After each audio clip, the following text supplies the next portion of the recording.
Les travailleurs des 19 CPAS bruxellois ont arrêté le travail ce vendredi entre 10h et midi pour protester contre leurs conditions de travail.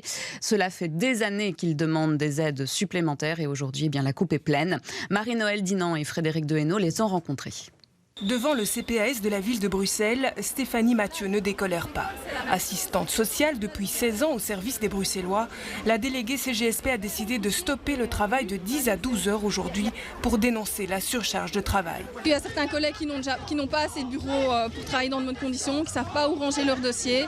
Et on a besoin de personnel en plus, on a besoin de main-d'œuvre en plus pour nous aider justement à pouvoir aider les gens dans de meilleures conditions et arrêter de constamment devoir gérer une multitude de dossiers d'urgence ça devient vraiment ingérable et vraiment très difficile au niveau de la charge mentale des travailleurs qui, eux, essayent d'aider un maximum de personnes, mais sans moyens, c'est vraiment compliqué de trouver des solutions.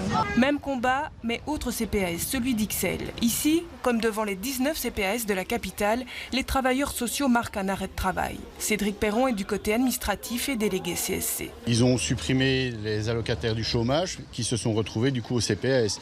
Donc on engage plus d'assistants sociaux, mais la charge de travail incombe du coup aux administratifs qui eux ne sont pas augmentés dans leurs effectifs. Résultat ? Une surcharge de travail, une fatigue psychique et on arrive à un ras-le-bol, les gens tombent malades et ne sont pas remplacés. Les syndicats en front commun réclament d'urgence une revalorisation salariale et un refinancement structurel des CPAS. Benoît Van Lierde du SLFP. Il y a eu les revalorisations salariales de la région, effectivement, et le protocole d'accord qu'on a obtenu, mais ça reste insuffisant et donc il y a encore un turnover énorme d'assistants sociaux qui préfèrent retourner proche de leur logement, en Wallonie ou en Flandre, plutôt que de rester à Bruxelles.